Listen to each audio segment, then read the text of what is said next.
அதெல்லாம் சொல்லாதீங்க. அப்படியா? மாப்பிள்ளை வீடோ பொண்ணு வீடோ பெரிய பணக்கார வீடுனாக்கா எப்படியோ உள்ள தள்ளிப்படலாங்கிறதா இவங்க புத்தியாக இருக்கும். பொண்ணு வீட்டோட சைடில் 2 சைடும் ஒரு பெரிய இடத்து கல்யாணம் ஒரு சினிமாக்காரர் வீட்டில் நடக்குது. தமிழ்நாடு தானா? தமிழ்நாடு.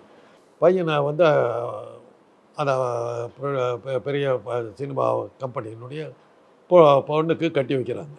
கட்டி வச்சா பொண்ணு சரியில்லை. பொண்ணு சரியில்லை. இவனை கிட்டேயே சேர்த்துல. ஏன் பொண்ணு சரியில்லைன்னா எப்படி? அது பேரமா சினிமா உலகத்தில் அதுக்கு தயாரிப்பாளர் பொண்ணாக இருந்தாலும் கூட அதுக்கு சினிமா தொடர்புகள் நிறையா இருந்திருக்குது. அவங்களோடலாம் ஜாலியாக இருந்திருக்குது. அந்த வாழ்க்கையை அது கண்டினியூ பண்ணியிருக்குது. அவங்களுக்கு ஒரு கணவரும் இருந்திருக்கிறார். அவ்வளோதான். அதான் நிலைமை. அந்த டைமில் அவர் எனக்கு ரொம்ப எங்கள் குடும்பத்துக்கு ரொம்ப நெருக்கமானவங்க. அவருக்கு குழந்தை பிறந்தது. அந்த குழந்தையுடைய உரிமையை அவர் கேட்குறாரு. பெரிய இந்த மாதிரி நிலைமை வந்தபோது கேட்குறாரு. அந்த பொண்ணு பட்டவர்த்தனமாக கோர்ட்டை சொல்லுது, இந்த குழந்தை அவருக்கு பிறக்கலை. அது உண்மையா? கோர்ட்டில் அந்த பொண்ணு சொன்னது தான் நம்மளை கேட்டுக்க வேண்டியது இருக்குது. பச்சையாக சொல்லுச்சு.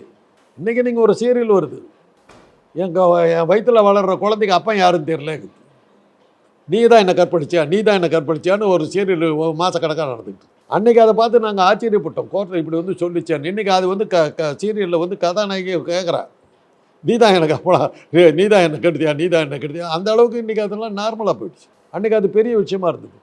இவ்வளவு நடந்த பிறகும் அந்த பொண்ணு டைவர்ஸ் கேட்குது. அந்த பொண்ணுடைய மாமியார், அதாவது பையனுடைய அம்மா, எங்கள் வீட்டில் வந்து உட்காந்து ரொம்ப நெருக்கம், எப்படியாவது எங்களை சேர்த்து வைக்காங்க. செல்வமும் செல்வாக்கும் இருந்தாக்கா புருஷன் அந்த என்ன கேவலமாக இருந்தாலும் பரவாயில்லன்னு போகிறது தான் நம்மளுடைய மனப்பான்மை. ஆனால் யாரும் ஒன்றும் கேட்க முடியாது. அதே சமயத்தில் அவன் வந்து ஒரு வேளை பிச்சைக்கார பொண்ணாக இருந்தாக்கா அவளை போட்டு தொலைச்சி கட்டியிருப்பான். அதெல்லாம் அந்த காலம்.